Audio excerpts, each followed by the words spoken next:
Oh, just turned my microphone. Hello, how are you? Well, it's good of you to come along this evening. Live from the McSherryStudio here in a blustery Dublin. Yes, it's very dark, it's very cold. It's the shortest day of the year. So from here on out, we're going to get longer days. So there's that to be thankful for. And we have Christmas in the meantime, don't we? So I'm looking forward to that. I finished up work last week. Well, I finished up the classes last week. So I'm a free agent from now until the 9th of January when I restart my classes in Harold's Cross in Dublin. We'll be starting again with, hello, Katie, how are you? I keep saying KT as if it's two separate letters, but I suspect it's Katie, isn't it? But yeah, so yeah, it's good to see you again. So if you are there, do tell me where you're from, where you're viewing from, and it's nice to know, what's going on. Very few people from Dublin, but yeah, most people seem to be either from the UK or the United States, which is great. It's very gratifying to see. So we're just going to sort of hang out for a little bit before. I just don't want to start too early, and so people will miss things. If you could tell me, Katie, in the comments, if you could write a comment and tell me if the sound is okay, if the video is okay. Oh, Keith. Right, of course it is. Yeah, sorry, Keith. I've been imagining this woman in the UK somewhere. So I do beg your pardon. Yes, good. I'm glad you're well. Yeah. So how does it sound to you? I'm getting better at this kind of thing. I've invested in a little bit of software which I didn't have before, and it kind of makes things just that little bit less stressful when going to do a live broadcast, I suppose. Yeah, so if you can hear me and everything, great, that's fantastic. Yeah, I had to adjust all the images so that they were the same size as the actual screen that they're going to be shown on. You know, you hear about 1080p and 720, but this is broadcasting in 720, so all the images had to be made to suit the same size, which I hadn't sort of figured on before. But if you don't do that, it starts to overload the processors, I suppose. And somebody else has just popped in, so identify yourself and tell me where you're from. It'd be great to have you along. It's Keith is there already, so it'd be nice to see. It's also good in this relaxed atmosphere with only a couple of people in to not feel so stressed about talking as if I'm talking to hundreds of people. Hasn't happened yet, but you know, it is quite a fraught moment when you're going online. So yeah, well, I mean, during the week, the last week I did some classes, and we concentrated once more on landscape painting. So what did we paint? Cheap as in my brain, they all kind of munge together into sort of one thing, because I do so many of these paintings. It was a snow scene, that's right. Because we were coming up to Christmas, I thought I'd do a snow scene. But it actually turned out to be more difficult than everyone expected. More difficult, yet not as difficult in another way, which is always the case. Paintings are as difficult as you kind of make them, I think. And my natural inclination is to make them too complicated. I'm like a lot of people. I tend towards realism and trying to be too tight in my paintings. And I don't think that's always a good thing. Certainly not in my case. Anyway, it certainly slows things down for me. And I was listening to BBC Radio 4 this morning, and they had a good show about Van Gogh. Just some interesting points I hadn't considered about his painting before, and you know, his history, because he only painted for 10 years, didn't he? He changed art, and he was only painting for 10 years. And before that, he was all sorts of things. He was a pastor, a religious, and he was also a teaching assistant, and he taught in what became my school, strangely enough, because I went to school in a place called Isleworth in West London. and he taught in a former version, not at the same time, but in a former version of my school. I think it was called the Blue School in Isleworth, and it led on to being Isleworth Grammar School, and I went to a grammar school, which I didn't enjoy that much. I enjoyed the social side, not the work, and I've been like that ever since. So it seems to be my personality trait. Anyway, so what I thought I'd do today is just talk about a painter who was a big influence on me, and I absolutely love his works. It's a man, it's an American man, and it is of course Edward Hopper. He was influencing me, and I didn't even know he was influencing me, because when I started painting, I had a couple of people, and I didn't know anything about Hopper. I have to admit, I was a complete ignoramus when it came to art. With the ignorance and I would say the pride of youth, I thought I already was an artist, and I had a big think coming sort of when I started trying to do illustrations commercially, how much catching up I had to do. That was in the mid-90s. So I was already 33 years old when I started painting again, after not having painted since school, and I left school in 1978. So I hadn't, so I thought I could paint. But anyway, when I did paint, I did get a couple of people say, "Oh, that's quite like Edward Hopper," and maybe I was kind of influenced unconsciously by him. But his work is everywhere, and it seems to seep into an awful lot of certainly illustration work. And so what I'm going to try and do now is go through a few of the paintings that I really like of his, and then I'll show you a few paintings that I did, which I think, this is all kind of a bit unconscious, but I think that the work benefited by exposure to Edward Hopper's work. And by the way, there's a good documentary on YouTube. You can find it. It's a 53-minute long documentary on Edward Hopper, if you're interested, and it covers a bit of his work. You can hear him talking. A couple of things that I didn't know, that one of his teachers was a man called Robert Henry. I thought it was Robert Henri, and he must have been French, but he wasn't. He was American, and he called himself Henry, and it was something to do with his father having murdered somebody in I don't know, Oklahoma somewhere, and the family having to basically do a runner. Really interesting. There's nothing like that in my family. It could be something that I do just as a career move. What do you think? Good idea? So yes, so where was I? Oh yes, yeah, it's a good documentary. I think it comes up if you look up documentary Edward Hopper. I think it's the first thing that comes up anyway.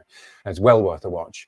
Another thing that I didn't realize was how good an artist his wife was, Josephine, Jo, and they were kind of an odd couple, because she was quite brittle and according to one guy in the documentary, humorless, and he had a wry sense of humor, very dry, and he used to rib her. He knew what would sort of push the buttons, and he'd get her going, sort of.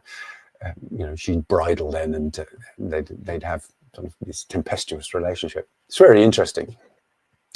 So I'm going to have a look if I can get into this sharing business and slides and Hopper slideshow. Let me have, oh yes.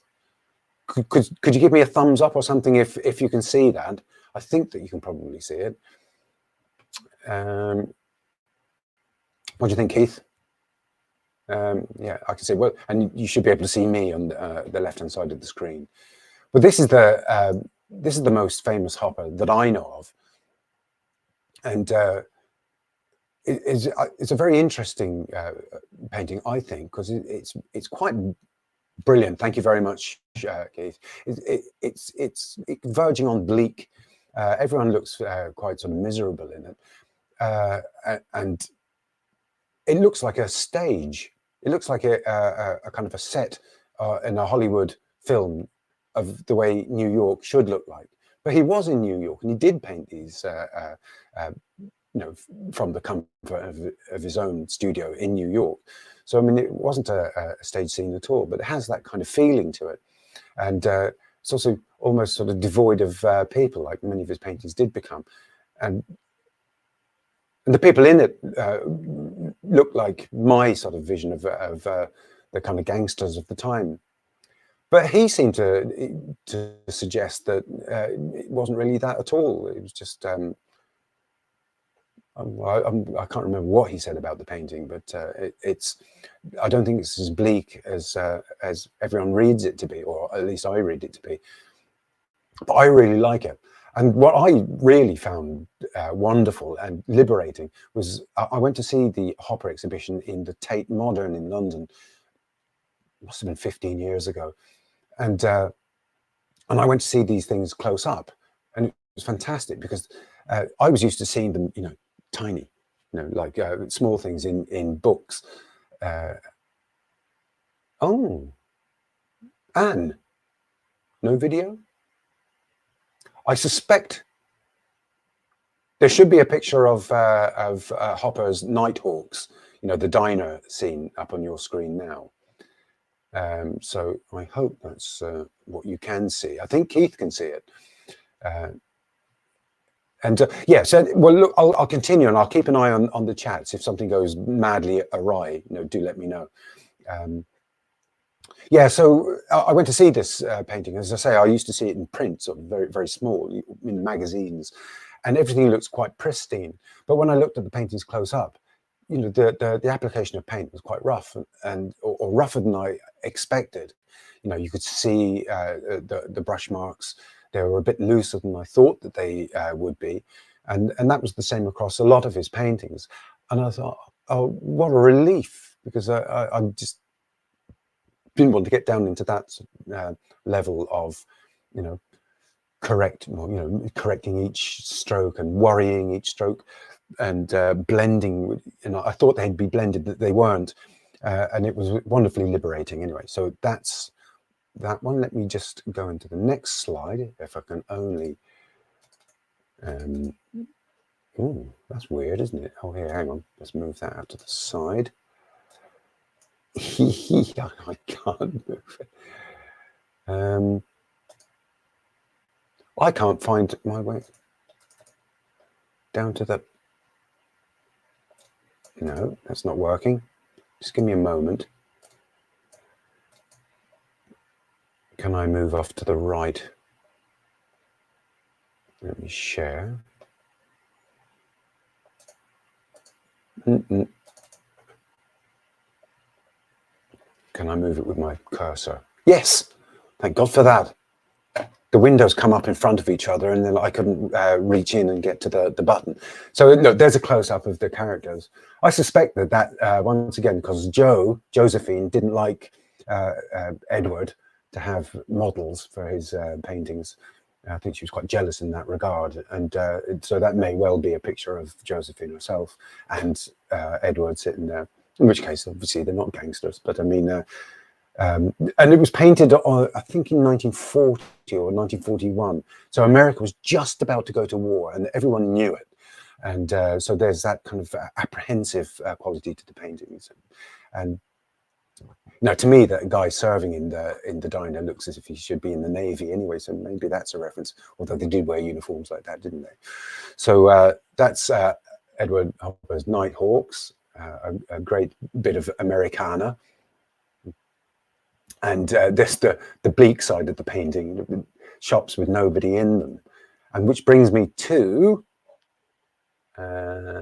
this one, Early Sunday Morning, which is painted in 1930, so more than 10 years previously. And painted this one. I love this painting, and it's from 1930, so it was painted 3 years into the worst financial crash, depression that had been in modern times. So obviously there's nobody in the shops.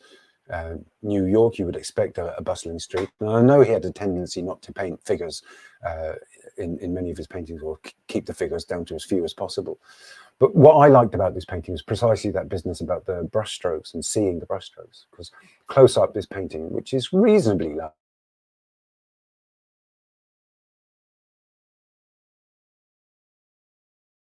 like that, 2.5 feet. And it was the brushwork. I loved it. And that shadow, this because it's early, the shadows are long, and the shadows of emanating from those uprights in the foreground, the barber shop sign and the fire hydrant are really, really long. And there's a shadow that runs across the whole painting. The picture, this sort of scan, the slide that I'm showing you doesn't show you the brilliance of the color. And I just remember looking at that, and it's bright blue. That shadow is bright blue all the way along. And I thought it was absolutely gorgeous. And he kind of paints in the way that I wish I could paint. So that's Hopper's Early Sunday Morning. And the other thing is, I discovered on my research for today, is that he didn't call it Early Sunday Morning. I think he called it 7th Street or something like that. So it's the street that he painted it on. And somebody else seems to have come up with the name Early Sunday Morning. But it is obviously early in the morning because of the length of those shadows. And I love the way he did windows as well. And I don't know what they call them. I'm no architect, those little sort of buttresses that come out up near the roof line. I don't know what they call them. They're not lintels, are they? They're not lentils either. Anyway, let's get away from architecture. And a close-up here. And that's just an example of how loose, for me, that painting is. I think you can see some of the wash through that grey green in that shop window. I love that painting. Wonderful. And this is the next one. I only sort of became aware of this painting latterly, and it's called The Office at Night. And this is 1940 as well, so the same sort of period as Nighthawks. And he used to take the L train, I think it is, across New York, and peer into these buildings and offices as he went by. And you can see in this drawing, because I'm going to go into the next slide where he does where he completes the painting. This scene of a man in an office and a woman who's, I don't know, she works there as well. Perhaps she's a typist or a secretary or something, and she's gone to the filing cabinet. And it's quite sort of prosaic there. There's just work going on. But in the final painting, for me, it's kind of full of sexual tension. There's something going on that's above and beyond what he saw. And maybe he was sort of reading more into the scene than there was, or it's something that's on his mind. It came out in the painting while he was painting it, because it's quite different, I think, the way she's dressed, the way she's standing, and also he seems unaware of something, of the tension in the air. Maybe, I mean, of course, I'm the same as anyone, so I'm just reading into it what I think is going on as well. But I think it's a wonderful painting, and the fact that he just is voyeuristic, as you're viewing from a train, sort of down into that office room and seeing this scene develop. And he would have only seen it for an instant, would have been flashing by, and that's where he'd get his inspiration from, I think. But so just to compare this one to that one, where she's less interested in what's around her than in the final painting. Her hair is different. Her clothes are well, they're not as tight as they are in the actual painting, and he just seems to be just working. Interesting, but I think it's a wonderful painting. And so let me go forward, and then to move on to the way I think that I was influenced. I've just chosen a few of my paintings to show how I think that Hopper, amongst others, has seeped into my work. So I think that's it.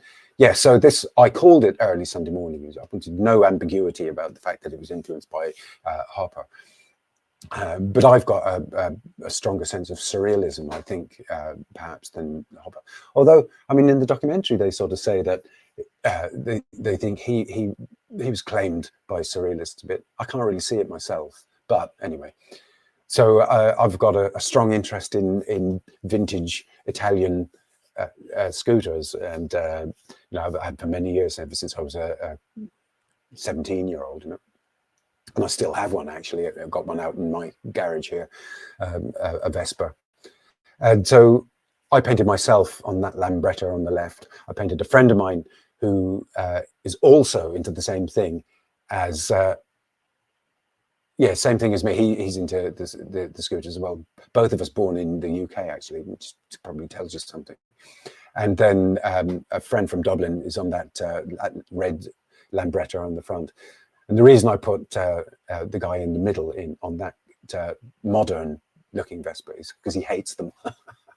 I had one of them at the time, and he just kind of despises them because they're not vintage, you see. Purists. Beware of the purists. So I stuck him on that, and he's there for eternity now in the middle of the painting. You like the scooters, yeah. Yeah, it was one of my more successful paintings, I think. And yeah. Incidentally, the shops behind Mayfield is still there. Keith, you had a Lambretta. Yeah, I know. I had a Lambretta too, and you'd spend as much time sort of sitting at the side of the road with the panels off trying to get it going as you would riding the thing. And in that respect, you know, Vespas were always a more sure thing if you wanted to get somewhere. In the end, I sold my Lambretta. I've had a few Vespas ever since. And I have to say, if you're into them, I do like those new ones. What are they? They're Royal Alloy. I'm going to get one day. Because they're 300cc. You can really sort of shoot down the road on one of those. In my old age, I don't want a Harley. That's what I'd like. So where was I? Oh yeah, the shop beyond, the Mayfield there on the right, that grey-green shop is a cafe. In fact, they moved from there to the next premises on the right. He had a GP 150, which is exactly what I had, an Indian GP. In fact, it was. That would have been in 1981. Yeah, and I didn't look after it very well. Anyway, those are the days. I also had a Triumph Spitfire at one stage. Didn't look after that either. I didn't put any oil in it because I'm not mechanically minded. I was going along the A4 out of London, and the whole engine seized. And luckily, it knocked itself out of gear, so I coasted along the road. Bloody hell, when I think of it. Had my brother asleep beside me, so we were coming back from a do. Anyhow, so yeah, so Mayfield there is a restaurant still there, moved to the right. Shopper Björg, that's how you pronounce that on the left there. It's the Irish language, and Shopper Björg, the small shop. Okay, Björg means short, small, shopper, shop. And that burned in an accidental fire about 7 or 8 years ago. You know, a fire started in the shop. Anyway, so I think it's a wine shop now. So it's down there for posterity, I suppose, including my sort of allegations of impropriety. I'll probably get myself into trouble. Yes, us boys with our toys. We love our toys. Yeah. For me, Vespas are like Apple computers. They're sort of, you know, built from the ground up, designed objects of beauty. I love that kind of thing. And I'm more interested in the shape and the intent behind them than I am in the mechanics. And it's the same with computers, isn't it? You know, you get Apple computers which are a closed, how would you say, a closed ecosystem. You know, you can't do anything with them. But Windows is all open. It's kind of open source, and you can do anything on them. They just become like confusing things, and they just go wrong all the time. I'm working on a Windows PC at the moment. It drives me mad. Anyway, so it kind of falls into the same bracket. I think the toys that I like are the same as the art that I like. Bloody hell, Anne, do you have an airplane? Yeah. Yeah, well, if I had an airplane, this is interesting. I see. If I had an airplane, which kind of airplane would it be? If I was to fly in an airplane, which kind of airplane would I like to fly on, or be? This is a kind of a question for you. Just think about that when you start your paintings. What is the intent behind your painting? It's got to be the same kind of thinking. Am I starting to lose sense here? Anyway, So that's one painting. So I call that Early Sunday Morning. Okay. So, and I wanted the shadows to be long as they were in Hopper's painting. So that's a really direct influence in that one. This is less direct, and it will. I don't think. Yeah. When I make my millions off doing YouTube videos, I'm going to buy myself a plane or a helicopter. Just you watch. You watch me crash and burn. All right. So yeah, we've got this scene, you see, and this is Dublin that I live in, and I grew up in West London. You know, sort of. They're not the centre of the world. Dublin is its own thing, but it's very small. It's a small island. It takes 4 hours to cross it. It's not like the US. Hopper had the entire of the United States to play with in his head. Yeah, that's where he's from. So I started this painting, and I think it grew into an homage to Hopper as I was doing it. So instead of a glorious, roomy American diner, you have Ishmael's Kebab, which is still there. This Ishmael, I suppose, is still working in it. I've never had a kebab out of the place, but that is there. I changed the buildings to the left somewhat because basically it was full of bins, and it wasn't a very tidy looking place. And of course, I don't want to work that hard. So I kind of changed it to a simpler view. And there's a guy who's obviously been hitting the bottle down on the right-hand side. So there's a bleakness to it. And I have a tendency towards very dark shadows. I've seen it in a lot of my work. I don't always consider it until the painting's kind of halfway done. Yes, the light is very important.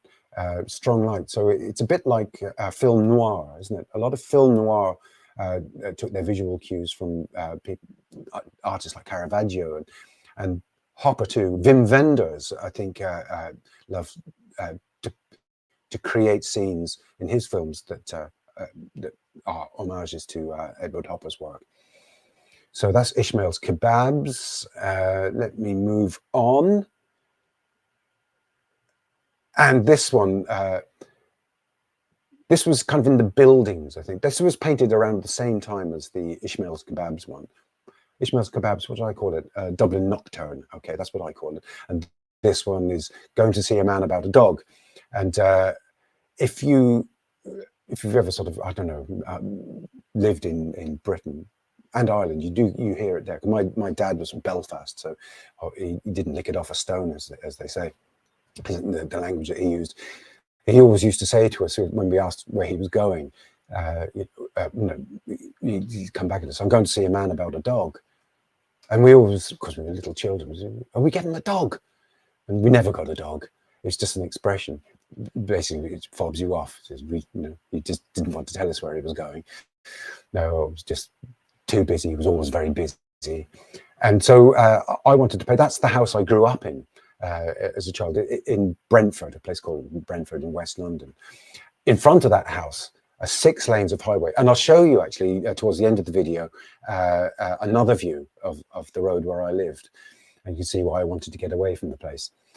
So that's the house. It was a 2-story terraced house, and my dad had a Honda motorbike just like the one there, although his was kind of like a drab olive green. And of course, I don't have any photographs of my dad. He died many years ago. And so I posed as my dad. I kind of put on the kind of clothes that he wore. 50-year-old men in those days looked older than they do now. And I posed my daughter, my little daughter there, so on the left, as me. Really. So the intention was it's about my relationship with my dad, but the bringing it up to date with my little daughter and me, basically doing the same thing. I'm sure she wondered where I was going to. They could never quite comprehend that there's very much outside the house, when they're small. Right. Okay, Keith. Yeah. And, did you grow up in a town like that? It was a very sort of industrial. It was on a place called the Great West Road. I know, I think you're down in the southwest of England somewhere, aren't you? But there was this road and built. In fact, that house is Victorian, but in the 1930s, there was this huge industrial push, and the road that I lived on became part of what was called the Golden Mile. So the road was full of Art Deco buildings, like the Firestone building. Martini had a building there. Coty, the cosmetics company, they may still have a place there. Gillette's had a beautiful building there. All these beautiful buildings, Mercedes-Benz, all going down this road into London along the A4, the Great West Road, they called it, but it had a nickname, the Golden Mile. And there's a guy who does good YouTube videos. I'll see if I can find him and put a link. He walked the Golden Mile. He passes my house sort of at one point, and I'll put a link in the description, and later on, if you want to come back to it, you can find it there. He's a really good, interesting guy to listen to. I don't know him. It's just I discovered his videos. So I can't remember what the point I was going to make now, but yeah, so that's right. It's really about a story of my relationship. As I say, two figures in a painting. It's quite a lot for me. So that's I think that was influenced by Hopper too. Okay, so if I go right there. Oh, and this is the last one. This is a view of Dublin. It's called Dublin Streetlights. During the COVID pandemic, everyone did a lot of walking because you couldn't go beyond 5 kilometers, they said, you know. In fact, I did sort of several times, mea culpa. And Birmingham in the late 50s, full of industries. That's right, yes. And I went to Birmingham last year for the first time and stayed there. It was a great place. Just so much stuff produced there. Wow. I went to a pen factory. It was fascinating. Anyway, yeah, so this is a kind of a view of old Dublin. So because I did quite a bit of walking, and I made sure that I'd be walking around streets that I'd never walked before. I deliberately did that and went to little nooks and crannies and found places. But I walked by, well done, Ivor. Any idea which road? Which junction? Well, one of the roads in that, coming up to that junction. You're right, though. It is Portobello. And but people left their Christmas lights on. So this was painted in March of that year, and the lights were still on. And it was a kind of a comforting thing to see that everyone was so fed up. This would have been 2020, so the first year, and the skies were clear. It was a beautiful spring, if you remember, at least over this side of the Atlantic anyway. You could be right there, Ivor. Kingsland Parade. Lennox Street is the one that I specifically have in mind. So I think you're right, actually. And this is at that corner. I'm not sure if they still leave their Christmas lights on.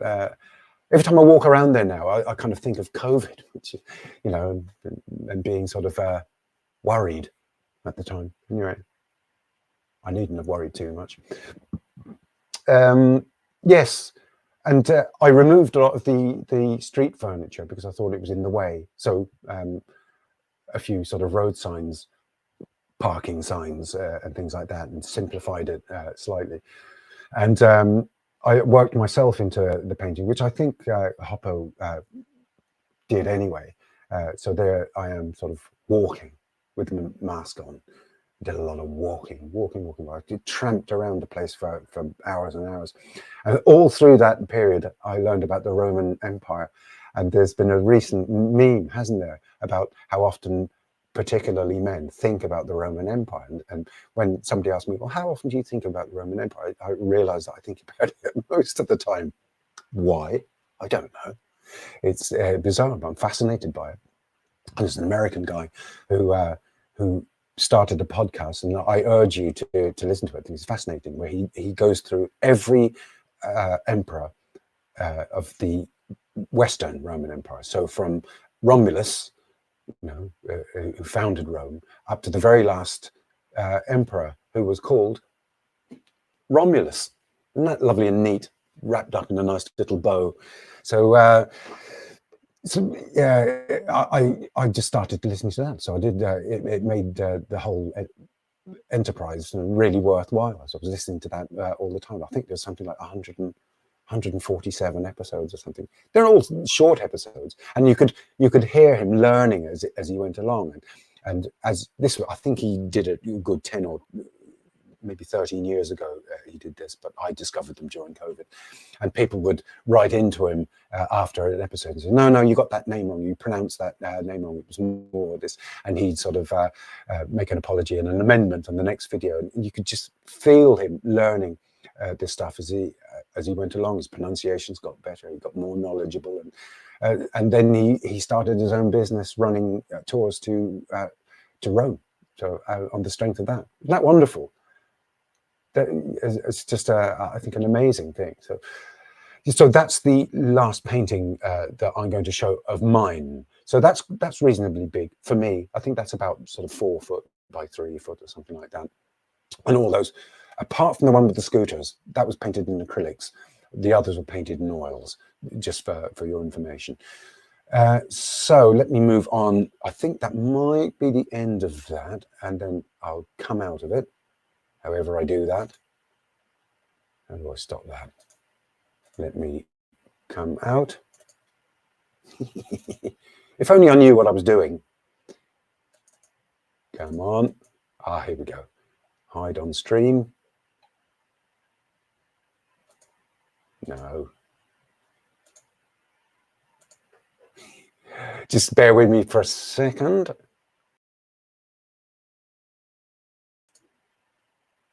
Show on stream. Get rid of that. Oh, here, there I am.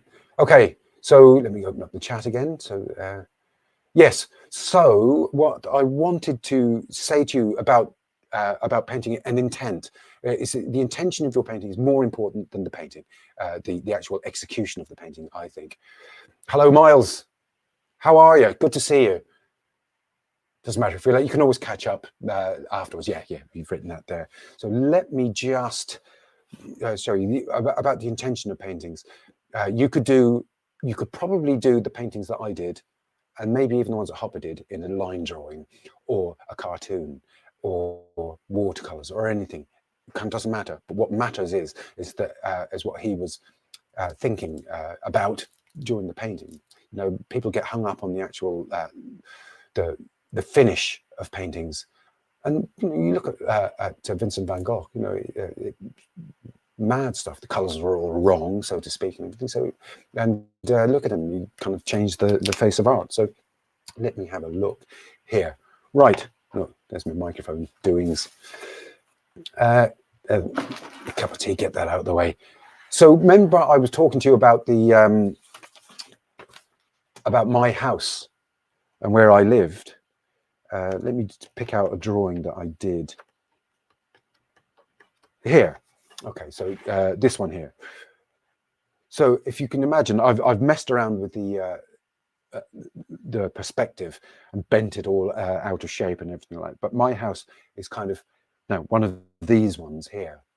So if you can imagine, if you look back at that painting, that me standing there with my daughter there. So and then we had this six lane highway of the A4, the Great West Road, going by us. That was there anyway.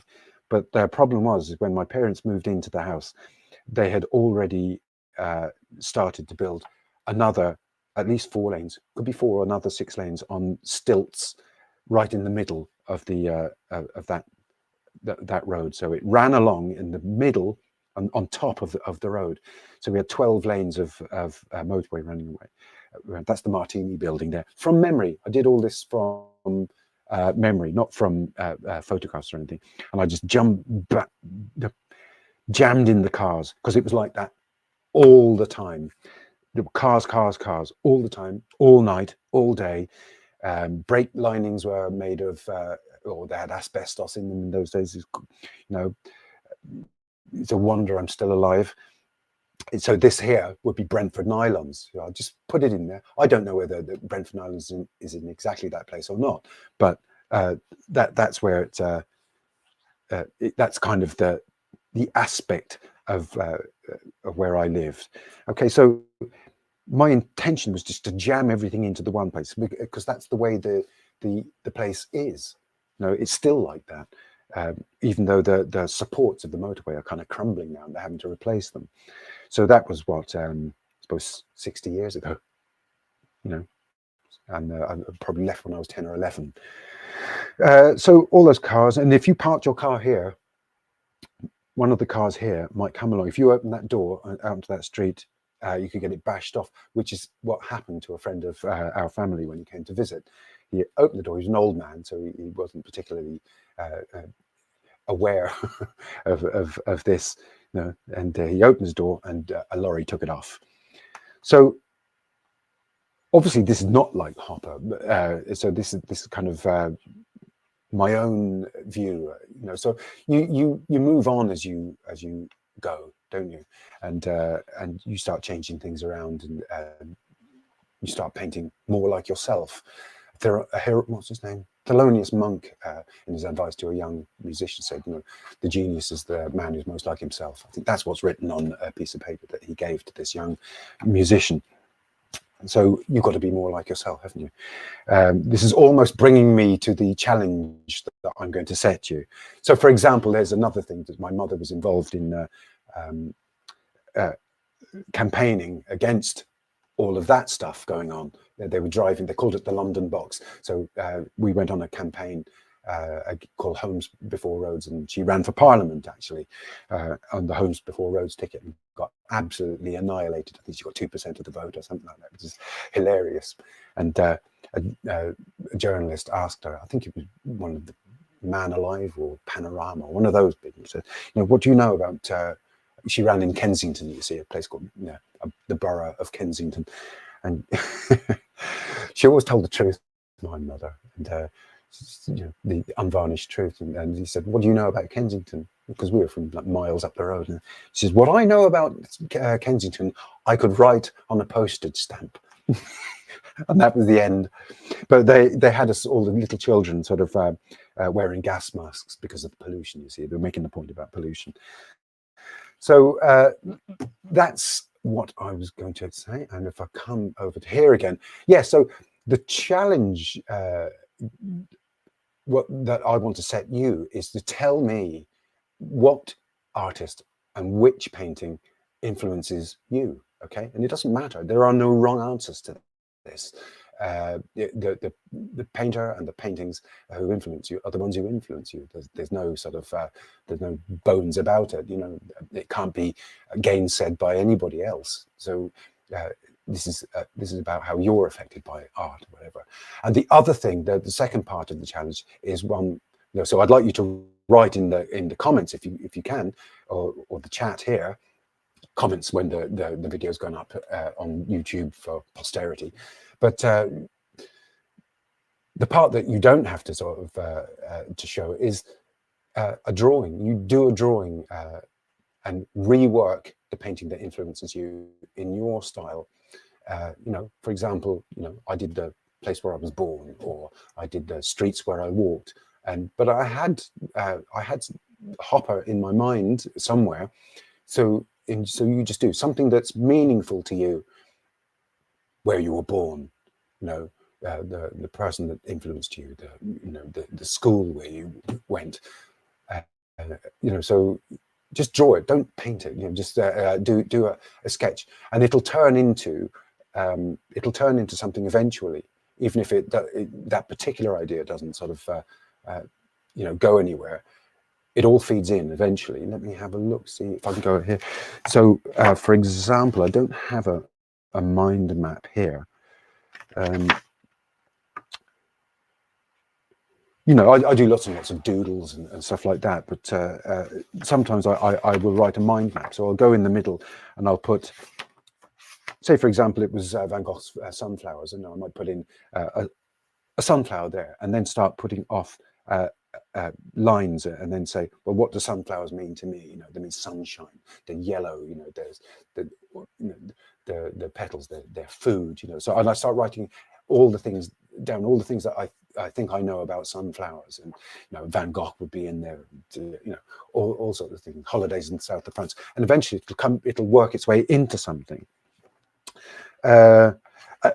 Just as a note of interest, all these drawings here were memories, and there's one about a walk in the park when I must have been only 3 or 4 with my mum, and we passed by a guy who was shooting up heroin, I suppose, on a park bench, and he smiled at me. This young, I suppose he was a young man, but he looked like any old man to me. But and I wonder what happened to him. Sort of nothing good, I suppose. That was in a park called Turnham Green, and I still remember it. I saw his box of tricks, sit on the park bench next to him. So I just do write down sort of memories, and it all feeds into paintings that I might do. So I have lots of sketchbooks. So that's the challenge. And if you have any questions for me, maybe we'll do a couple of minutes if you have a question, and I'll answer them before I go, because I don't want it to be too long. I want to sort of drag you sort of kicking and screaming into the 22nd of December. If you have any questions, maybe now's the time to ask, or not. Depends on yourself. Who did influence you, or who does influence you? Hockney also influences me. I look at his work and I think, oh, right, okay. I get what he's thinking now. For many years, I didn't. So, how about you? Oh, sorry, I didn't. Have I missed any comments? No. Yeah. I mean, paintings that I have on the go at the moment. There's stuff over there. I've been trying a lot recently to explore the way that the Impressionists painted. Their use of color, because I can be quite dark in my color palette. It'd be nice to sort of show. I mean, I do find joy in color, but I so often don't use it. Okay, so look, it doesn't. That's enough for today. So I'm going to do my. Oh yeah, let's change it. I'm going to do this every week, and I said this would be the last one of the year, but I don't think it is. I think there's plenty of time. I've got plenty of time to source material and ideas and do another one at the same time next week. So are you interested in that? Is that, would you like to come back? And what would that be? What would be the 21st, 28th, won't it? Is that something that would be good? Yeah? Okay. So, all right. So the next time I see you, and I hope to see you back, and do comment. It's great to get feedback, because sometimes, what I'm actually doing is sitting in a dark room talking at a webcam. So any interaction that I get is, very, very welcome. So, okay, well, and thank you very much, Anne. And have a great week, everybody. Keith and Miles and Ivor. Ivor, we haven't met before, have we? So, yeah. All right. Take care of yourselves, and bye for now.